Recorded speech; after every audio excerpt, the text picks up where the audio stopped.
à toutes et à tous et ravi de vous retrouver sur le plateau de Smart Job, le rendez-vous emploi et RH de Bismart. Smart Job, c'est tous les jours, bien sûr, du lundi au vendredi, de l'expertise, de l'analyse, du débat et des rubriques que vous connaissez bien maintenant.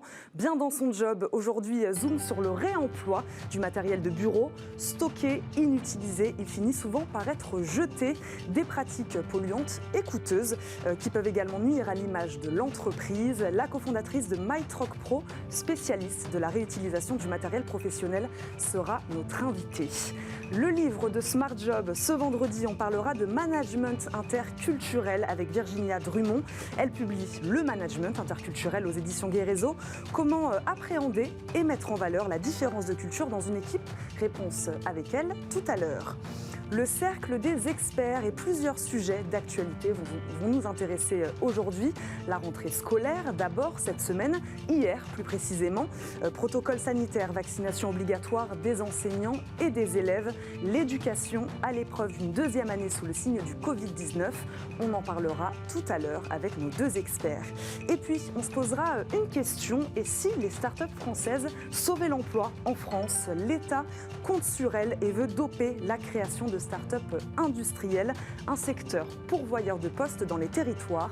Nous analyserons cette stratégie en deuxième partie d'émission. Et enfin, fenêtre sur l'emploi, Amélie Favre-Guittet, cofondatrice de Talent Management, nous rejoindra pour nous donner les modes d'emploi complets d'un entretien d'embauche réussi. On commence, comme promis, par bien dans son job.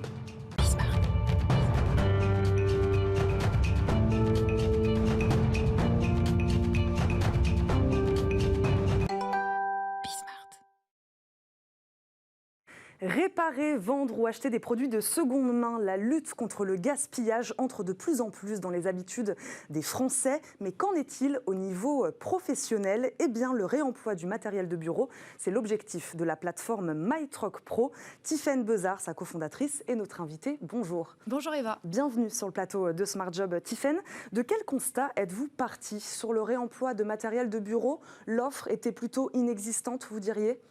L'offre, la pratique, c'était vraiment pas quelque chose qui se pratiquait au bureau. Et puis, nous, on a commencé par faire quelque chose pour le grand public. Et finalement, ce sont les entreprises qui sont venues vers nous. Pour le grand public, donc pour les particuliers? Pour les particuliers, voilà, une plateforme d'échange entre particuliers.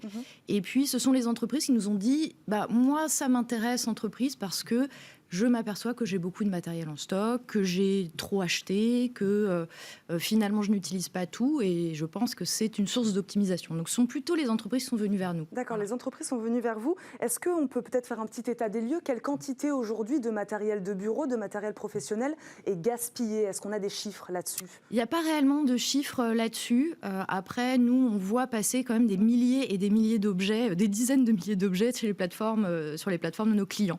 Voilà, donc c'est réel et c'est demandé aussi par le terrain parce que ce qu'il faut voir, c'est que c'est pas toujours su par la hiérarchie ou par les services généraux qui le gèrent. C'est vraiment... Qu'est-ce que vous appelez le terrain? Les employés qui sont dans l'usine, qui sont dans les bureaux, qui sont dans les gares. On travaille pour SNCF, par exemple.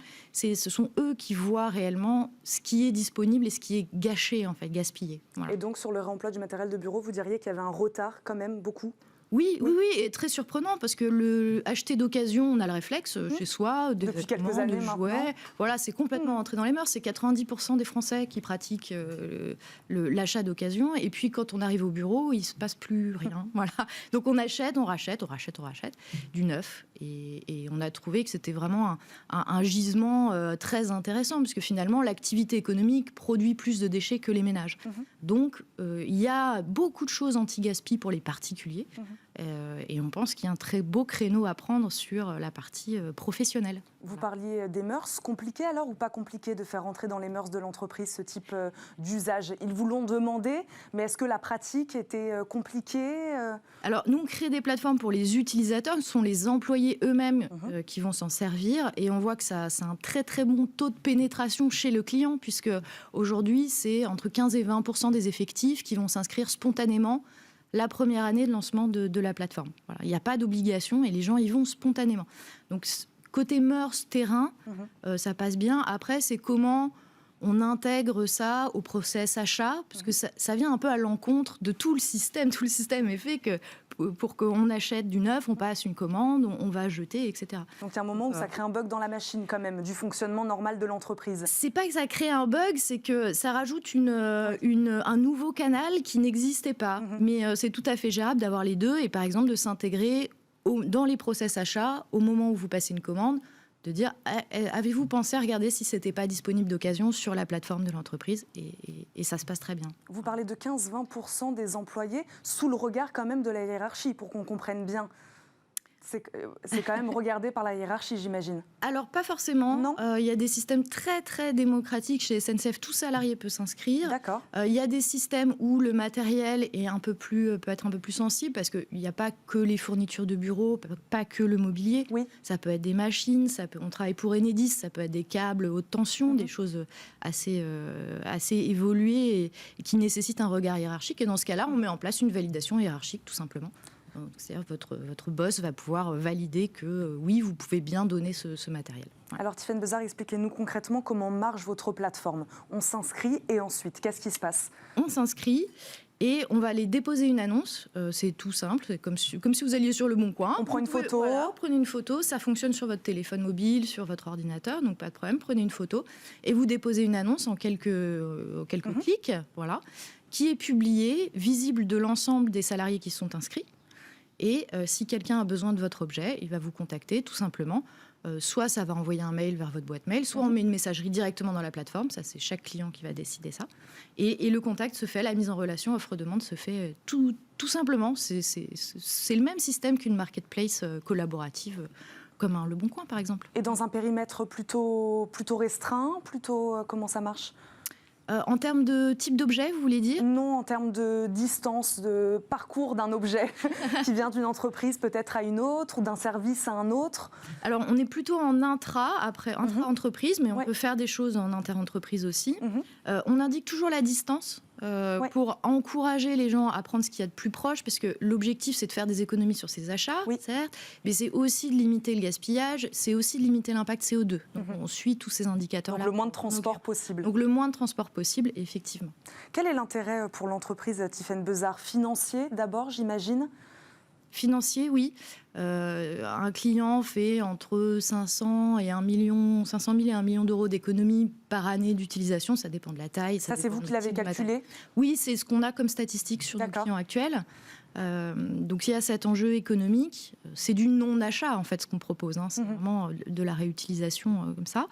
On va aussi produire des données sur les tonnes de déchets que vous n'avez pas générées. Oui. Puisque vous mesurez l'impact. Donc on mesure l'impact, on va mesurer. Et ça c'est valorisant, j'imagine, pour l'entreprise, en disant voilà. Tout le monde cherche des informations sur l'économie circulaire. C'est quand même un axe qui est de plus en plus mis en avant dans les politiques RSE des entreprises. Elles ont des reporting à faire sur ces thématiques-là.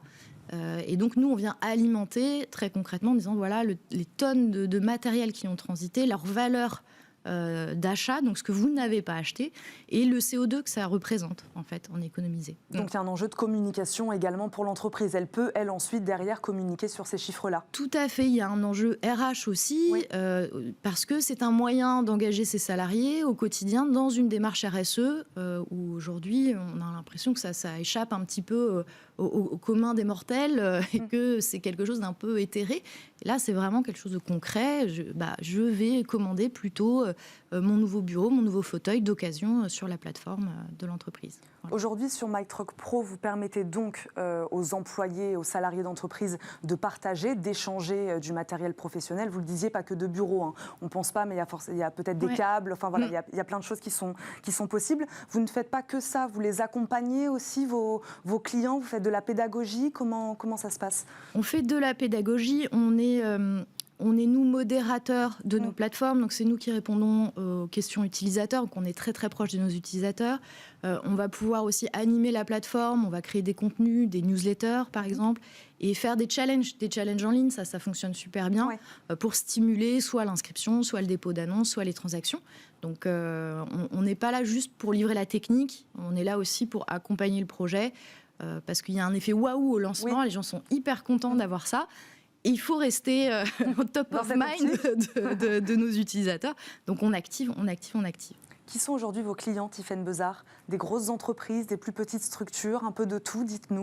Est-ce que vous avez des gros clients peut-être? On a des gros clients, alors, plutôt grosses entreprises. On travaille pour SNCF, on travaille pour Keolis, on travaille pour Enedis, on travaille pour l'État aussi. Donc on a aussi du pur public. On travaille pour la région Bourgogne-Franche-Comté. Oui, vous travaillez avec des collectivités aussi. Voilà, on travaille pour les arts et métiers, l'ensemble des campus français. Et là, on a lancé une offre d'essai qui nous a permis aussi de déclencher des nouveaux contrats dans le milieu de la mode et de l'événementiel, pour récupérer du matériel de défilé, par exemple, et le réutiliser. Ça, comme quoi, il y a plein d'usages possibles. Tout à fait. Dans le bâtiment aussi, on commence à avoir des clients dans le bâtiment parce que les filières de gestion des déchets du bâtiment se mettent en place et il y a un gros enjeu sur le déchet dans le bâtiment. C'est le premier producteur de déchets. Donc le réemploi a tout à fait sa place aussi dans ce secteur. Donc on va aller vers plus de bâtiments, en tout cas avec MyTruck Pro, c'est ce que vous nous dites. Il y a du bâtiment, oui. Il y a du bâtiment, des réseaux d'artisans ou des constructeurs qui veulent pouvoir réemployer du matériel, des matériaux qui sont toujours en bon état à la fin d'un chantier, soit une queue de stock, soit quand on démonte, récupérer du matériel. Voilà. Merci beaucoup, Tiffaine Bezard. Je le rappelle, vous êtes cofondatrice de MyTruck Pro. Merci d'être venue sur le plateau de Smart Job. Tout de suite, c'est le livre de Smart Job.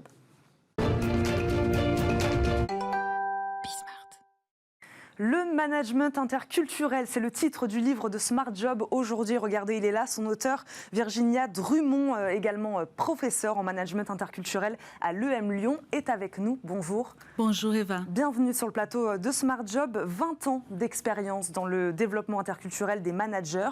Vous publiez donc ce livre aujourd'hui au titre simple, Le management interculturel. Pouvez-vous, s'il vous plaît, déjà, Virginia, nous donner votre définition du management interculturel pour que les gens comprennent bien? D'accord. Donc le management interculturel, c'est une discipline de management, mais c'est aussi quelque chose qui relève des techniques managériales et de savoir-faire en entreprise, de savoir-vivre. Et le management interculturel, quand on parle, souvent on pense au management international, mais ce n'est pas que le management international, parce que la culture est un phénomène collectif. Et dès nous avons un groupe de personnes, nous aurons une culture. Donc le management interculturel, différentes cultures et une exactement, ouais. C'est-à-dire que le management interculturel, c'est l'étude des relations entre les différentes cultures existantes au sein de l'organisation d'une société ou d'un pays. Donc, ça relève aussi, par exemple, de culture religieuse, culture professionnelle, culture de secteur, culture organisationnelle. Et des cultures nationales, bien sûr. Ce que nous vivons en France et en plus à l'heure d'un monde globalisé, la question se pose d'autant plus. Pourquoi vous avez choisi ce sujet d'étude? Parce que moi, je suis moi-même brésilienne d'origine. Oui. Je suis en France depuis 20 ans, donc je suis française à présent. Je suis biculturelle. Et c'est mon quotidien. Oui. Et c'est encore mon quotidien aujourd'hui. Et même si j'en ai fait une thèse de doctorat et que j'ai formé... certainement plus de 1000 managers aujourd'hui et des managers confirmés aussi dans le cadre des formations continues. J'apprends toujours, tous les jours. Tous les jours, vous apprenez, donc vous formez des managers et vous êtes également professeur à l'université, c'est ça? À l'école de management. Oui. La diversité culturelle, Virginia Drummond, elle est partout, dans toutes les entreprises aujourd'hui. Il n'y a pas de secteur d'activité où il y en a plus ou moins. Elle est partout, la diversité culturelle. Elle est partout. Elle est partout. Elle est même dans des petits villages, parce que la France, c'est un pays qui est tellement... il y a tellement de la diversité culturelle au niveau des régions en France. Donc, on n'a pas besoin vraiment d'être à l'étranger pour être dans l'interculturel.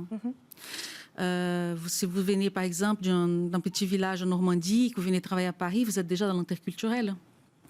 Et même les entreprises françaises qui sont en Provence, par exemple, quand ils négocient avec des clients, des fournisseurs qui sont en Alsace ou en Marseille, ils peuvent avoir des chocs ou des malentendus au niveau de la communication, même de la gestion du temps, de la gestion du conflit.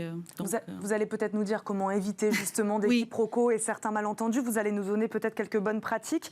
D'abord, dites-nous, expliquez-nous, on l'a un peu compris évidemment. Aujourd'hui, comme vous dites, les cultures se rencontrent partout, dans toute la France, dans toutes les entreprises. Pourquoi sa bonne intégration aujourd'hui est essentielle, en tout cas on va parler des entreprises, au sein d'une entreprise, d'une organisation? Pourquoi sa bonne intégration est essentielle? Qu'est-ce qu'il se passe si elle ne se fait pas bien, cette intégration? Oui, je pense qu'il y a quelque chose de très important dans le management interculturel, qui relève aussi de la gestion de la diversité, qui est comment peut-on gérer la différence? En tant qu'être humain, nous avons tendance à résister ou même à en avoir peur des différences. Et qui dit différence... C'est presque un enjeu personnel déjà, un enjeu personnel, intime, qu'il faut reproduire après dans l'entreprise. Oui, ça peut être... des questions intimes qu'il faut se poser aussi. Oui, bien sûr. Ça peut être au niveau individuel, mais si au niveau du groupe, des mécanismes de défense au niveau du groupe, nous avons tendance toujours à résister au changement. On parle tellement de transformation aujourd'hui, et j'en parle dans le livre d'ailleurs, parce que la transformation digitale dont on parle tout le temps, c'est une transformation culturelle. Il faut changer les mentalités, les comportements, et ceci de façon durable. Et il y a des résistances qui sont inconscientes aussi, parce que tout changement fait peur. Et donc, j'estime que c'est très important qu'au niveau des organisations, qu'on en soit conscient, qu'on peut, sans le vouloir, boycotter ou même être résistant au changement. Prendre conscience, déjà la première étape, prendre conscience de cette peur, cette réfraction au changement, pour ensuite pouvoir évoluer. Exactement. Ça, c'est au niveau de l'organisation. Et puis au niveau de l'individu, c'est très important parce que malgré nous, nous pouvons être menés à discriminer quelqu'un ou à l'exclure, par exemple, d'une discussion, tout simplement parce que c'est quelqu'un qui a un accent, on estime qu'il ne s'exprime pas très bien en français, qu'il ne va pas très bien comprendre. Et ça peut être très subtil et très pervers en même temps parce que la personne... Par exemple, si je prends mon exemple, je suis en France depuis 20 ans, j'estime que je m'exprime assez bien en français, mais le fait que j'ai un accent, les gens se posent toujours des questions, est-ce qu'elle va comprendre, est-ce qu'elle ne va pas comprendre, et je sais que ça arrive à beaucoup de personnes. Et d'origine étrangère, mais aussi qui viennent d'autres régions de France, qui viennent travailler à Paris, qui ont un accent, par exemple, du sud de la France. Il y en a qui changent même d'accent pour se faire accepter, pour trouver un travail. Qui se parisianisent, oui, on a déjà entendu ça, Virginia Drummond. Donc ça passe par quoi alors? Ça passe par de la formation, évidemment. Il faut travailler avec les managers, c'est ce que vous faites quotidiennement. Et là, dans votre livre, pour ceux qui n'auraient pas la chance de vous avoir en face d'eux, vous leur donnez donc des bonnes pratiques. Par où il doit commencer le manager? Il y a des étapes, il y a des ateliers. Qu'est-ce que vous nous dites dans ce livre? Oui, donc on a des étapes. Donc la première étape, c'est la sensibilisation, c'est-à-dire c'est de penser au sujet, c'est de se rendre compte que tout le monde, ça peut arriver à tout le monde. Et à tous les niveaux, une caissière de supermarché peut être amenée à avoir des malentendus ou se poser des questions au niveau de l'interculturel. Ce n'est pas qu'aux hautes sphères de la direction des entreprises, c'est à tous les niveaux. Donc sensibilisation. Ensuite, on a des boîtes à outils qui viennent nous aider. Évidemment, ces outils, pour la plupart, ont été développés aux États-Unis. Nous avons quelques approches françaises et quelques approches autres d'autres pays, mais c'est vrai que la plupart des outils de management nous viennent de l'Amérique. Donc, avec quelques adaptations et même avec la conscience de ses limites, on peut les appliquer au quotidien. Et essayer de mettre en place de bonnes pratiques, ce qu'on appelle aujourd'hui d'inclusion, c'est-à-dire comment moi, manager, je peux être sûr que personne dans mon équipe va se sentir discriminé, exclu, diminué, en sensibilisant les gens et en les aidant par exemple, à dresser une situation quand elle se présente, un challenge ou un défi quand elle se présente de quelqu'un qui est un peu laissé de côté et par sa formation et par son origine culturelle ou autre chose. Et puis vous dites que vous, une bonne intégration de la diversité culturelle, ça aura aussi un impact sur la performance de l'entreprise. Oui. C'est bénéfique pour le manager, c'est peut-être ça aussi. Il y a un intérêt, au-delà de l'acceptation, il y a un intérêt pour lui sur la performance de son activité aussi. Oui, c'est ce que je dis toujours aux managers et aux étudiants plus jeunes que je forme, c'est que la diversité culturelle, elle est plus difficile à travailler, mais une fois qu'on réussit à mettre en place des bonnes pratiques de travail au sein de son équipe et qu'on prend le temps vraiment de construire de la confiance, on peut vraiment avoir des résultats très intéressants. Et par ailleurs, la diversité, ça a été prouvé par des recherches scientifiques, ça paye. C'est vraiment quelque chose, ça vaut la peine l'effort. Ça vaut la peine de faire l'effort. Ça vaut la peine de faire l'effort. Merci beaucoup Virginia Drummond d'avoir été avec nous. Je rappelle le titre de votre livre, Le Management interculturel. Il est là. Merci beaucoup d'avoir été avec nous. Comme chaque jour, c'est l'heure de la pause café. On parle aujourd'hui du congé sabbatique. Certains d'entre vous rêvent peut-être de s'offrir cette parenthèse pour se consacrer à un projet personnel. Comment ça marche ? Eh bien, Fanny Griesmer s'est penchée sur la question. On la retrouve tout de suite pour la pause café. Bonjour Fanny. Bonjour Eva. Comment allez-vous ? Très bien, et vous ? Super, moi ça va très bien aussi. Aujourd'hui, vous nous rappelez ce que c'est que le congé sabbatique. C'est vrai que des fois, on peut oublier. C'est pas très simple, effectivement, s'arrêter quelques mois, le temps de vivre autre chose, de recharger les batteries, de changer d'air.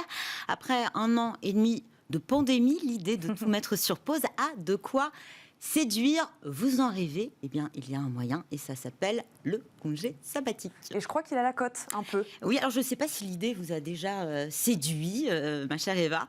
En tout cas, beaucoup de salariés tenteraient volontiers l'aventure si l'on en croit ce sondage de Airbnb publié en janvier 2019.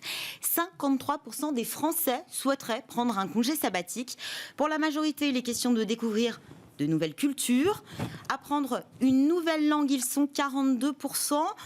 Ils sont 36% à vouloir développer de nouvelles compétences. Enfin, reprendre ses études à 33%.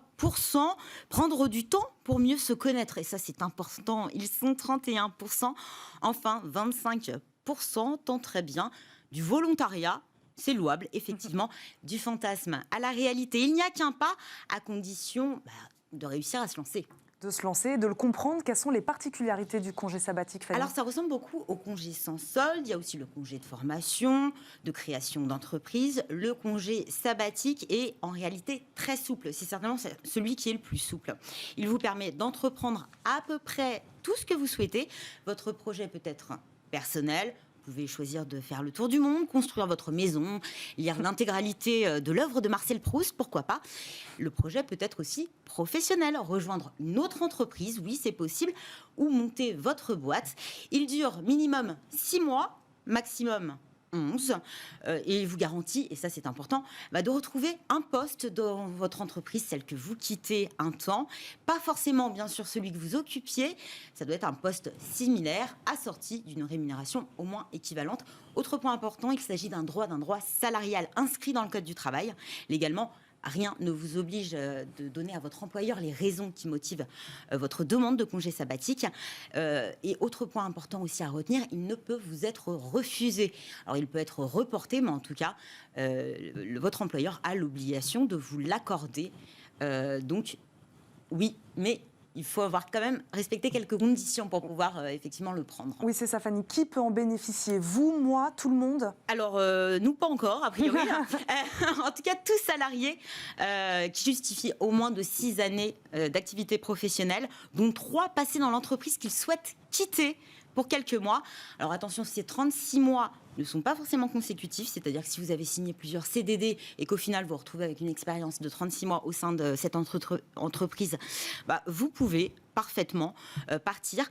Par contre, impossible de formuler une demande si vous avez déjà eu un congé pour création d'entreprise ou de formation au cours des 6 derniers mois. Même chose si vous avez goûté aux joies du congé sabbatique et qu'il remonte à moins de 6 ans. Vous nous parliez tout à l'heure de projets perso. Est-ce qu'on peut vraiment tout faire lorsqu'on est en congé sabbatique, Fanny ? Eh bien oui, quasiment tout. Vous pouvez travailler dans une autre société. Vous pouvez faire le tour du monde, passer les 6 prochains mois sur une plage de sable fin aux Seychelles. Vous pouvez aussi reprendre vos études. Tout cela n'est pas interdit. Il y a une condition à respecter, une seule, ne pas commettre de concurrence déloyale. Bon, ça concerne majoritairement les projets professionnels, c'est-à-dire que dans tout ce que vous pourriez entreprendre, vous ne pourrez pas utiliser votre fichier client, enfin, a priori celui de l'entreprise que vous quittez pour faire un break. Vous ne pouvez pas non plus dénigrer votre entreprise, transférer des savoir-faire propres. Bref, il est interdit d'intenter toute action qui pourrait causer du tort à votre employeur principal, puisque l'entreprise que vous quittez reste votre employeur principal. En fait, c'est juste une suspension du contrat de travail, ce n'est pas une interruption. Et manquer à cette règle a des lourdes conséquences qui peuvent aller quand même jusqu'au licenciement. Donc il y a peut-être un point particulier à considérer avant de se lancer, Fanny. C'est le nerf de la guerre, c'est la question financière, bien sûr. Alors avant d'aller frapper à la porte de votre patron, bien assurez-vous d'avoir minutieusement élaboré votre projet, de l'avoir budgétisé judicieusement, c'est important, car lors de votre congé sabbatique, je le disais tout à l'heure, le contrat de travail est suspendu, donc vous ne percevez pas de salaire. Donc il faut être prêt à vivre 6 mois minimum sans salaire. Et l'image du congé sabbatique, Fanny, a bien changé. Oui, il a considérablement évolué. Alors c'est vrai que l'employeur, peut-être les proches aussi, ou les recruteurs, le considéraient souvent comme un suicide professionnel. Mais l'image a beaucoup évolué. L'employeur déjà, qui est plus prompt à vous accorder ce congé, même si de toute façon il était obligé, mais en tout cas ne vous attendez pas à recevoir les foudres de votre employeur. Employeur qui porte un regard différent sur ce break. Regard différent aussi du côté des recruteurs. C'est vrai qu'on pouvait assimiler ça à tout dépend en fait le projet que vous entreprenez, je vais y arriver, pendant votre congé sabbatique, mais c'est aussi un trou dans le CV. Donc il faut savoir le justifier, mais aujourd'hui c'est devenu vraiment un atout, à condition bien sûr de savoir le valoriser. Peu importe l'expérience finalement que vous avez vécue, ces quelques mois de break, l'important c'est de savoir mettre en évidence tout ce que ça vous a apporté, en quoi il a été bénéfique sur le plan humain, mais en quoi aussi il a enrichi vos compétences. Donc c'est à vous, vraiment à vous de mettre et de montrer que cette expérience vous a été bénéfique, mais aussi qu'elle est derrière vous. Ça c'est important, que votre projet professionnel actuel, c'est celui qui prime aujourd'hui. Ça évitera forcément aux recruteurs de vous imaginer déjà mettre les voiles ou sauter dans le premier avion alors qu'il vient juste de vous recruter. Ouais, c'est ça. Après la plage de sable fin, on se remet quand même au boulot. Voilà, on est motivé et on veut vraiment travailler avec cette nouvelle entreprise sans espérer dans 3 ans partir. Merci beaucoup, Fanny. Merci, on se retrouve lundi dans une nouvelle pause café. Avec grand plaisir. Bien sûr, avec grand plaisir. Dans quelques instants, ce sera le cercle des experts. On ouvrira 3 dossiers. Aujourd'hui, celui de la vaccination en entreprise. Fausse bonne idée. On parlera rentrée scolaire, elle aussi sous le signe des vaccins et des protocoles sanitaires. Et enfin, les start-up pèsent sur le tissu économique français. Pèseront-elles et sauveront-elles l'emploi? Réponse tout à l'heure. Restez avec nous. À tout de suite dans la deuxième partie de Smart Job.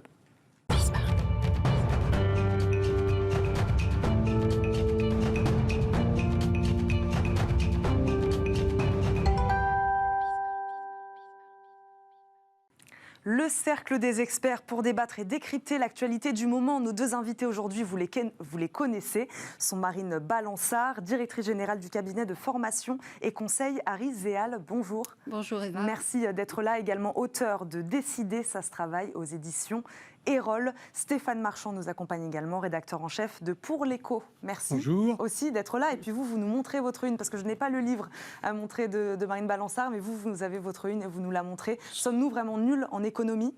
Oui ou non alors?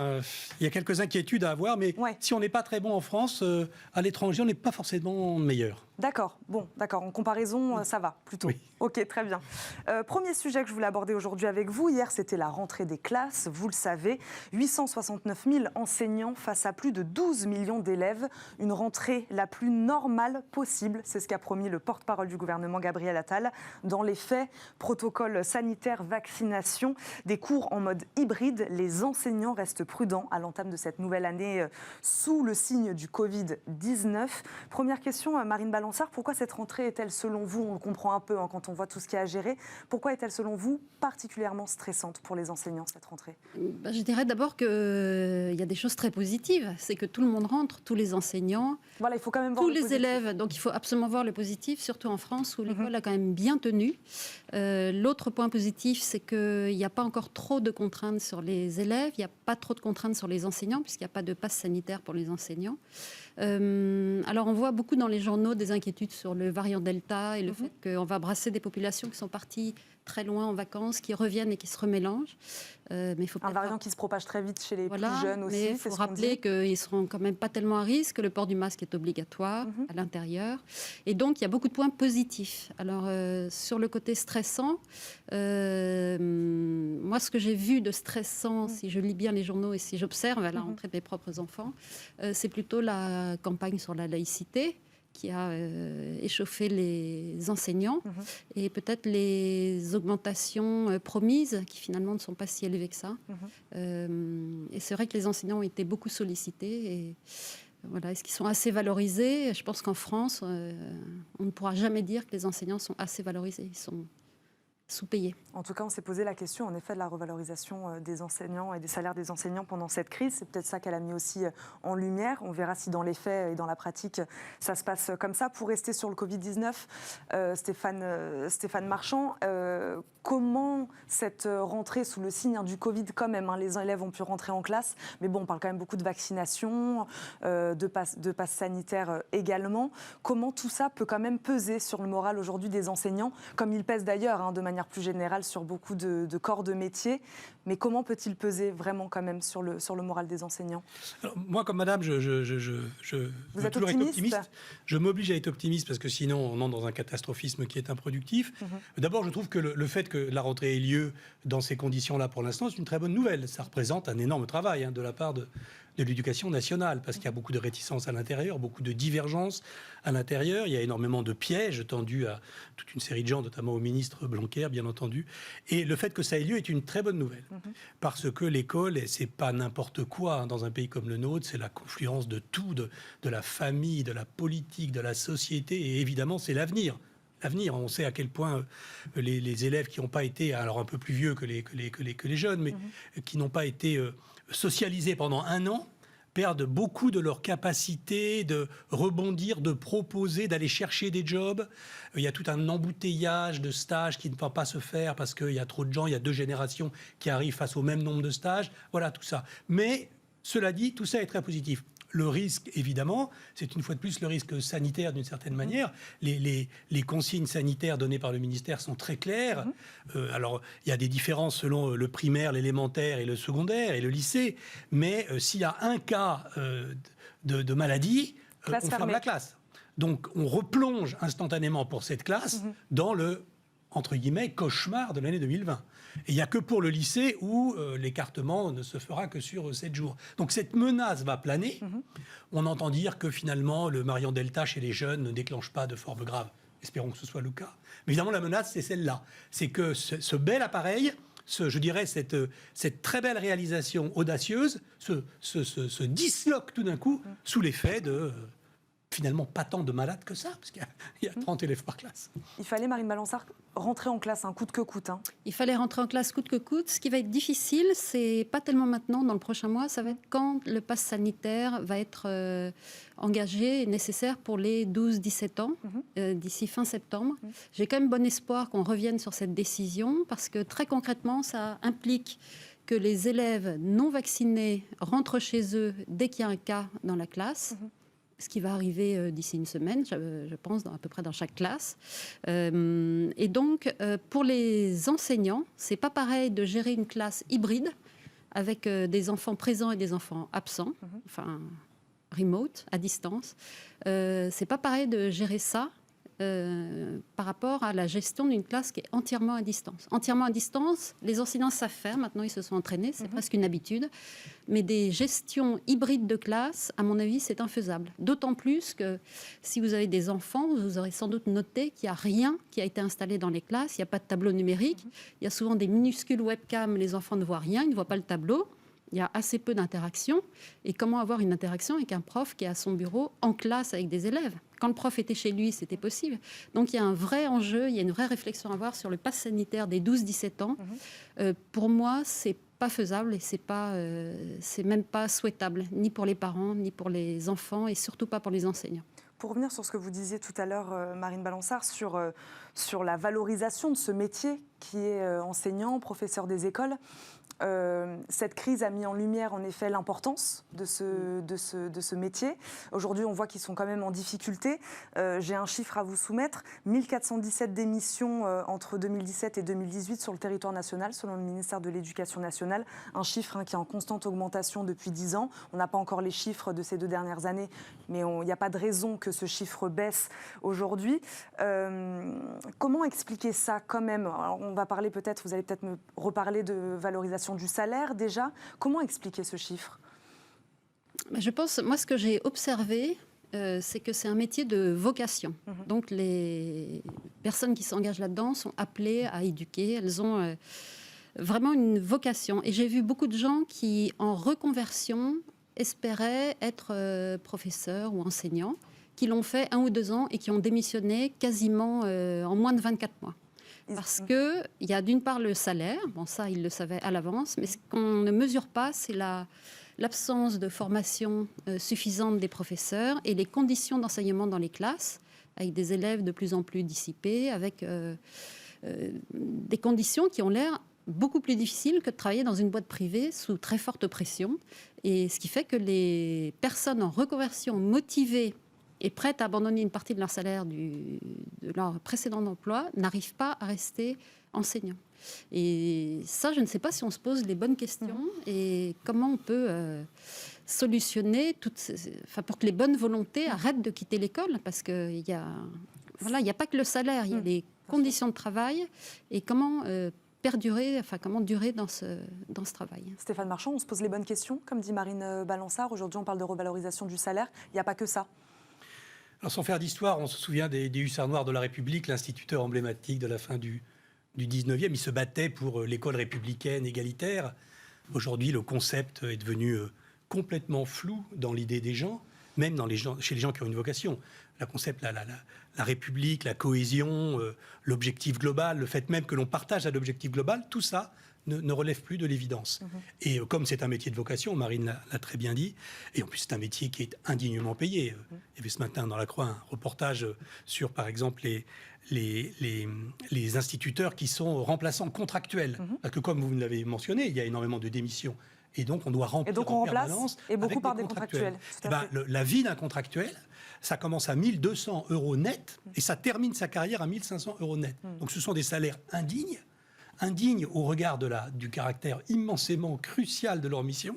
Et par conséquent, le fait qu'il y ait des démissions, ce qui me surprend, c'est qu'il y ait encore des gens qui enseignent à ces tarifs-là, dans ces conditions difficiles. Et on ne parle même pas là des cas extrêmes, des zones REP et REP+, qui sont...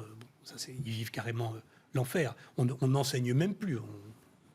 Donc voilà, on est devant une situation que... Alors, je ne sais pas si le Covid va aggraver la situation, ou peut-être, alors là, je reste une fois de plus désespérément optimiste, mais finalement, redonner une certaine force parce que, et Marine le disait tout à l'heure, le fait d'avoir à enseigner à la fois en présentiel et en distanciel, c'est un énorme enjeu qui existe également dans les entreprises. C'est une question de management, c'est une question d'outils, c'est une question d'organisation sociale. Et si on veut vraiment rendre ça possible, à la fois le management dans les entreprises et l'enseignement dans les écoles, avec ce qu'on appelle la communication asynchrone, je pense que l'on peut faire énormément de progrès, tout simplement parce que ces outils-là et ces organisations-là permettent de personnaliser à la fois le management et l'enseignement. Et dans le meilleur des cas, tirer de chacun le meilleur potentiel. Voilà. On va terminer là-dessus. Autre sujet lié bien sûr un peu au premier, l'obligation vaccinale dans les entreprises ou dans certains secteurs. En tout cas, à compter du 15 septembre, les salariés dont les métiers supposent un contact avec le public et qui n'auront pas reçu au moins une dose de vaccin contre le Covid-19 pourront être suspendus sans rémunération. Marine Balançard, est-ce que c'est la suite logique, cette extension de la vaccination obligatoire ? La suite certains logique corps de métier. oui, c'est Du la pass suite sanitaire, logique on a commencé par de le personnel de stratégie. santé. Voilà. C'est la suite logique de la stratégie du gouvernement. Du gouvernement, exactement. Est-ce que c'est une bonne stratégie? Je leur laisse évaluer leur propre stratégie. Ce qui se passe pour les chefs d'entreprise, c'est assez compliqué parce qu'ils vont avoir deux types de salariés. Des salariés vaccinés, qu'il faudra contrôler quand même tous les jours, à moins que les salariés aient envie de donner leur certificat de vaccination aux ressources humaines. Et dans quel cas, c'est extrêmement intrusif. Les entreprises connaissent l'état vaccinal et de leurs salariés. Alors là, c'est pour le Covid, on se dit c'est pas grave, il y a pandémie, il y a urgence, mais en fait, pourquoi pas pour l'hépatite ou pour autre chose, hein. On peut tout imaginer derrière.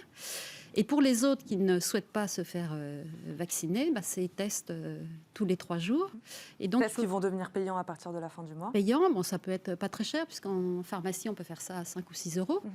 Mais quand même, et ça veut dire que le chef d'entreprise va devoir organiser le contrôle tous les jours de l'ensemble de ses salariés. Est-ce qu'il a envie de faire ça, le chef d'entreprise, le manager? Pas mais forcément. moi, chef d'entreprise, j'ai pas envie de contrôler mes salariés et j'ai pas envie que mes salariés me contrôlent. J'ai pas envie d'avoir un humain dédié à l'entrée de l'entreprise au contrôle de l'état de santé ou de contagiosité des gens.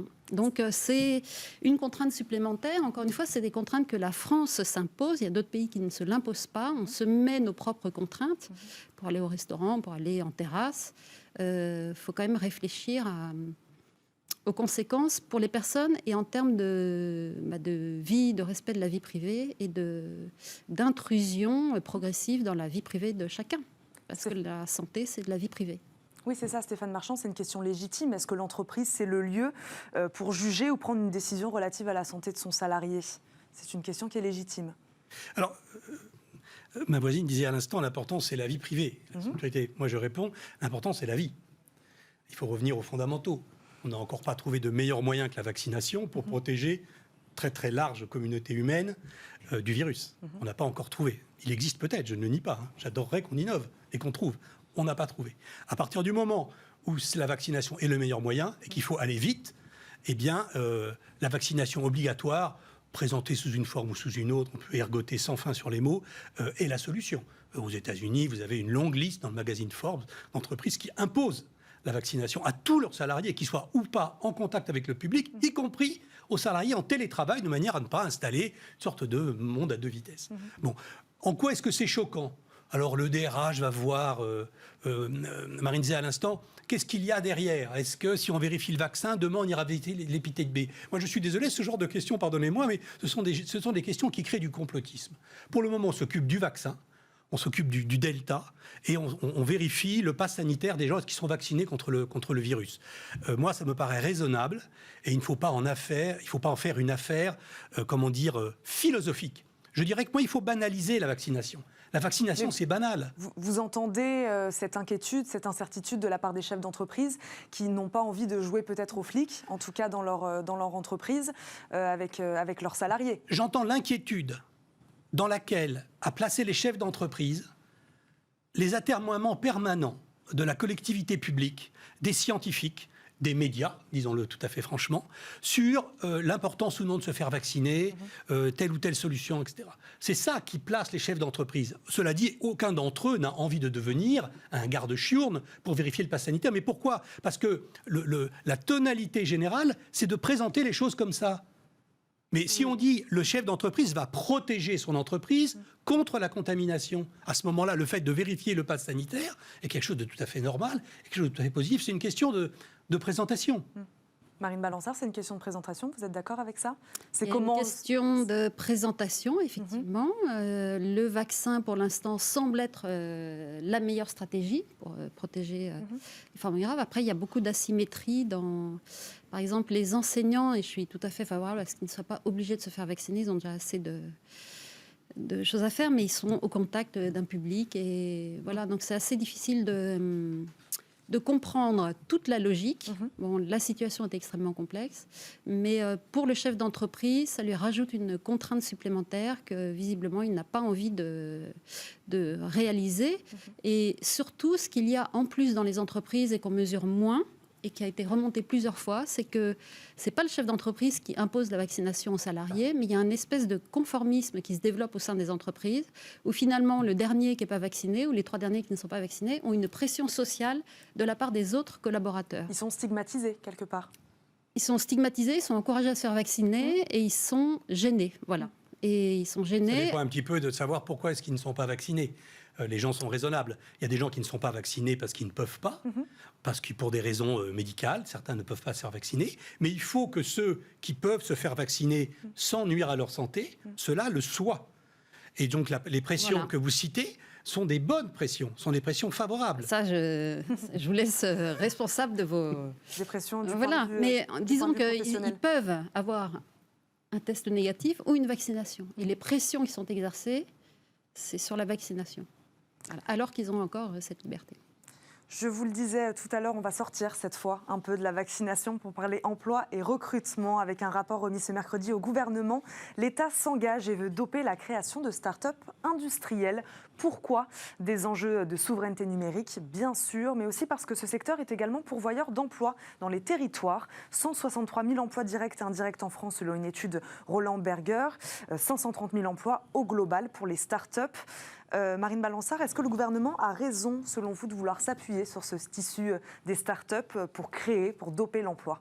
Ah bah oui, il a 1000 fois raison. C'était un des projets aussi du président. Là, tout le monde se souvient de la Startup Nation. Donc, ça fait rigoler, mais en fait, c'est très pertinent. Et notamment, la France, c'est quand même très désindustrialisée. Donc, toutes ces start-up industrielles qui visent qui vont s'implanter dans les territoires, puisqu'il s'agit d'implanter des usines, de recruter. Donc, il y a cet aspect-là, le recrutement. Mais il y a surtout l'aspect stratégique pour la France, c'est-à-dire... sur certains secteurs ? Sur certains secteurs, assurer son indépendance, assurer son autonomie, la capacité à transformer la recherche en entreprise et en innovation. C'est extrêmement important pour la France, pour les régions. Donc, pas que pour l'emploi, parce que l'emploi va se développer au fur et à mesure. Et je rajouterais qu'en France, on a quand même des excellentes formations scientifiques, énormément d'écoles d'ingénieurs, beaucoup d'ingénieurs qui ne font pas le métier d'ingénieur après. Et effectivement, c'est une superbe opportunité pour eux et pour les Français de se rediriger vers leur formation initiale, c'est-à-dire qu'un ingénieur devienne un ingénieur bien payé, parce que ce n'est pas assez payé en France, contrairement à dans d'autres pays. Et donc, pour toutes ces raisons, c'est une excellente nouvelle. S'appuyer sur ce tissu de start-up, Stéphane Marchand, c'est une bonne idée pour créer de l'emploi, mais pas que. Moi, je trouve ça, je suis comme Marine, je trouve que c'est une excellente idée. La situation de la capacité productive industrielle de la France depuis 30 ans, tout le monde la connaît. Elle chute en permanence. On est aujourd'hui peut-être à 15% du PIB qui vient de l'industrie. C'est beaucoup moins, par exemple, qu'un pays dont on se moquait il y a quelques années, la Grande-Bretagne, qui a beaucoup plus que nous en industrie. Alors la solution, entend-on parfois, quelques rêveurs disent, il faut relocaliser les industries parties à l'extérieur. Mais ça, c'est pas très raisonnable pour plein de raisons. C'est parce que lorsque vous relocalisez, vous ne trouvez pas les compétences nécessaires. Et puis relocaliser 10 ans après quelque chose qui est parti, c'est pas facile. En revanche, les start-up industrielles auxquelles vous venez de faire allusion, eh bien, c'est le bon moyen, je dirais, de refaire germer une production industrielle en France, avec en plus la possibilité, probablement, compte tenu des nouvelles technologies, de les répartir dans les territoires qui en ont besoin et de faire de la valeur ajoutée. Parce que quand vous n'avez pas de production industrielle, vous dites, tant mieux, on va passer à une économie de services. Mais quand vous regardez les services en détail, quels sont les services avec le plus de valeur ajoutée ? Vous vous apercevez que ce sont les services qui sont collés à l'industrie. Les services de service à l'industrie, le marketing, des choses comme ça. Et donc, si vous n'avez plus de industrie, les services que vous aurez seront des services à faible valeur ajoutée. Donc c'est crucial, c'est très très important. Il faut baisser les impôts de production, qui sont trop élevés en France. Mais enfin, tout ça... C'est prévu dans le plan de relance.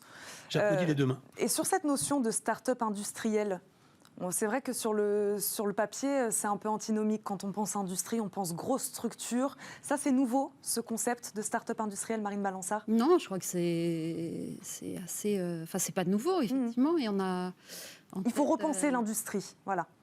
En fait, les startups quand même apportent une innovation, une rupture dans et de la valeur ajoutée, exactement ce que vous dites. Alors, ce qui risque de se passer, c'est qu'on n'a plus tellement l'habitude d'entreprendre dans l'industrie. Alors, les compétences, je pense qu'on les a en France. Est-ce que ce sont les Français qui vont être recrutés? Parce que maintenant, avec le télétravail, peut-être qu'il est possible de recruter à distance des étrangers qui vont travailler de très loin. Je pense à pour tout ce qui est développement informatique. Alors, est-ce que les répercussions vont vraiment avoir lieu est-ce que les répercussions pour l'emploi vont avoir lieu en France, vont bénéficier à la France? J'espère. Et voilà, non mais je partage votre... En plus, la France est un pays qui a un peu des difficultés à faire grossir ses startups. Et en général, souvent, elles partent aux États-Unis. Encore que ce que je viens de dire là devienne un peu faux. On a quand même pas mal de licornes, c'est-à-dire des grosses qui commencent à voir le jour. De plus en plus. De plus en plus. Mais la France est très forte, très très forte pour faire de l'amorçage. On est peut-être les meilleurs au monde grâce à la BPI et grâce aux sommes énormes que l'on dépense, évidemment. Et donc, en plus, on est un grand pays quand même de savoir-faire industriel. En mélangeant les deux, je pense que franchement, il y a une carte à jouer. Évidemment, c'est plus d'argent. Il faut les capitaux à mobiliser pour une start-up industrielle par rapport aux capitaux à mobiliser pour une start-up qui ferait prendre des logiciels. Voilà, il y a des immobilisations différentes. Ça va demander... Oui, mais il y a un point supplémentaire. Oui, il n'y a pas que le capital, parce que il y a tout ce qui relève des normes. On est en France le champion des normes et des contraintes en tout genre. Et il y en a, on ne sait même plus quelles sont les normes. Moi, j'ai une entreprise de formation, de conseil. On passe notre vie à remplir des formulaires pour je ne sais qui. Donc, il y a un empilement de normes et qui crée un carcan. Et je pense que ça mériterait... Et pour doper donc la création de start-up industrielles comme le veut le gouvernement, il faut voilà, peut-être la faire péter simplification, certaines normes. Essayer de libérer un peu le pays du poids de ces normes et de simplifier la vie des entreprises et des entrepreneurs. D'ailleurs, dans le plan du gouvernement, il s'agit d'aider à toutes les formalités, procédures, etc. Mais je crois qu'il ne faut pas aider, il faudrait vraiment aider et simplifier dans le même temps. Voilà. Lever les freins qu'on s'est encore une fois mis nous-mêmes. Voilà. Merci Marine Balançard. Je rappelle, vous êtes directrice générale du cabinet de formation et conseil Harry Zéal. Merci de nous avoir accompagnés aujourd'hui. Stéphane Marchand, rédacteur en chef de Pour l'Écho. Merci également d'avoir été avec nous. Tout de suite, et comme chaque jour, on termine cette émission par Fenêtre sur l'emploi.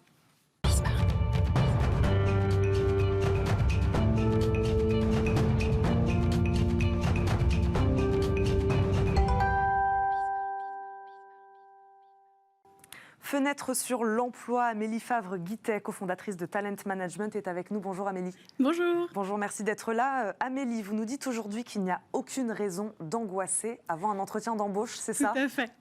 La semaine dernière, on a parlé de la relance, parce que c'était important, après les vacances, de se dire, ça y est, je reprends un peu les rênes de ma recherche d'emploi et je me mets à relancer. Et effectivement, avec une bonne structure de relance, on a fait mouche. Un RH, peut-être dans l'industrie, a remarqué notre CV et s'est dit, banco, c'est ce dont j'ai besoin. Et là, du coup, c'est l'angoisse qui monte en disant aïe, aïe, aïe, comment ça va se passer l'entretien? Est-ce que je vais être compétent? Est-ce que je vais leur plaire? Et là, c'est 10 000 questions, alors qu'en fait, il ne faut pas du tout stresser. C'est vrai qu'on a l'habitude de voir les gens, quand on fait des recherches sur Google, la première chose, c'est comment répondre aux questions pièges. Tout de suite, les gens s'angoissent. Donc, comment répondre alors aux questions pièges, aux questions difficiles? Comment se préparer à ça? Eh bien, surtout, c'est le fait que ça n'existe pas, les questions pièges. D'accord, ok. Donc, tout le monde s'affole à l'idée d'avoir des questions pièges, alors qu'il n'y en a pas. En fait, c'est le fait de ne pas être préparé. Très souvent, on a des questions qui sont classiques. On tape les questions les plus posées en entretien et on est sûr que c'est le genre de questions qu'on va avoir. La question qui angoisse souvent le plus les candidats et qu'ils estiment être une question piège ou difficile, c'est la première question, la fameuse question « présentez-vous ». Oui. Alors qu'en fait... Et là, qu'est-ce qu'on dit? On a l'impression, le blanc total. Moi, j'ai eu des candidats qui me disaient je raconte ma vie perso ou ma vie pro Là, on est en entretien, donc on va plutôt mixer rester sur le pro. Et donc, c'est vrai que c'est souvent l'angoisse totale. Donc là, l'idée, c'est d'utiliser une technique qui s'appelle le PPF. Passé, présent, futur. Et on va juste inverser les deux premières lettres. On va faire présent, passé, futur. Et on va raconter son histoire. On va faire un peu de storytelling pour marketer sa candidature et faire mouche auprès du RH. Donc, on va raconter qui on est. Je sais pas, je suis... Vous avez un exemple? Oui, vas-y, donnez-nous un exemple, Amélie. Présentez-vous, vous peut-être, ou Thérèse? Je vais présenter Thérèse. Bonjour, je m'appelle Thérèse. Je suis assistante de direction trilingue. J'ai l'habitude d'épauler les DRH des plus grands groupes ou les grands patrons des plus grands groupes. Ça, c'était mon présent. C'est ce que je suis aujourd'hui. Et ça, on l'utilise l'utilise même si on est un demandeur d'emploi, même si on n'est pas rattaché à une entreprise, on a toujours une fonction, on a toujours un métier. Et ça, souvent, les candidats ont tendance à l'oublier. C'est souvent « je cherche un emploi de… » Non, on parle de sa fonction. Ensuite, on va aller sur le passé. Ça fait 10 ans que je travaille, j'ai l'habitude d'aller dans les secteurs de l'industrie, je sais pas moi, l'audiovisuel, de l'aéronautique, peu importe.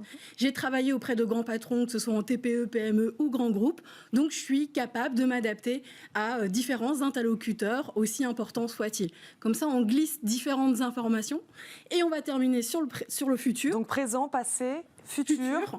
Et là, on va se projeter dans le poste avec l'entreprise. Et c'est souvent ce qui manque aux candidats, c'est la projection.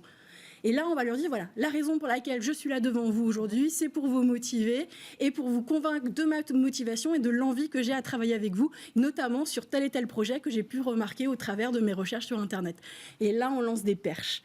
Et en fait, l'idée du démarrage, c'est de lancer plein de perches pour que le recruteur les récupère et puisse lancer les autres questions. Amélie, petit rappel des règles de manière générale. Voilà, en entretien d'embauche, les choses à absolument faire, à ne pas faire, dites-nous. Alors déjà, ça commence avant l'entretien, on va stalker le recruteur, ça j'en ai souvent parlé avec Arnaud. C'est l'idée justement d'aller faire des recherches sur Internet, d'aller savoir qui est l'interlocuteur, qu'est-ce qu'il a fait comme carrière, qu'est-ce qu'il aime bien. On a des fois des petites infos perso qu'on peut relier à nos centres d'intérêt à nous. Si, je sais pas moi, il aime le golf et que moi aussi, je vais pouvoir en parler plus facilement pendant l'entretien pour créer du lien et créer justement une connexion qui va se faire. S'il est supporter de l'Olympique de Marseille, comme moi par exemple. Et justement, on va pouvoir en discuter. Ça peut faire un sujet de conversation. Ça peut faire un très beau sujet de conversation. Et après, on va aussi rechercher des infos sur Glassdoor, sur LinkedIn, sur l'entreprise, sur son actualité. Parce qu'il faut montrer qu'on s'intéresse à ça, qu'on a conscience des enjeux business de l'entreprise et qu'on sait ce vers quoi il doit aller. Et on va aussi l'interroger là-dessus. On va se présenter 5-10 minutes avant l'entretien. On ne va pas venir une demi-heure à l'avance, ça ne sert à rien. Oui. Ça peut faire monter le stress en plus, j'imagine. Ça va surtout faire monter le stress. Ça va peut-être embêter les gens de la salle d'attente. Si l'entreprise est petite, tout le monde vous voit. Le manager est au courant que vous êtes déjà là. Il est perturbé parce qu'il est encore en réunion. Donc, ça commence assez mal, donc on y va tranquille. D'accord. Si on est vraiment à l'avance, on prend un café juste à côté et comme ça, on se détend à son aise. Ensuite, pendant l'entretien, on est souriant. On utilise tout le temps la technique du PPF, passé, présent, futur. On valorise, on explique, on argumente. Tout ce qu'on dit doit être expliqué. Parce que chaque mot qu'on a mis sur son CV, potentiellement, est une question d'entretien. Si on a conscience de ça, on sait qu'il n'y a aucune question piège et aucune question un peu difficile parce que tout a été mis sur le CV. Et donc, normalement, on sait comment rebondir. Et puis surtout, on positive, on valorise et on apprend à closer son entretien. Et petite conclusion à la fin, un truc à ne pas oublier, Amélie ? Relancer le recruteur après l'entretien malgré tout. On a relancé sa candidature, mais on le relance aussi après l'entretien. On va le remercier. À la fin de l'entretien, une fois qu'on est parti, on remercie et on voit quelle est la suite de l'entretien qui va être prévu.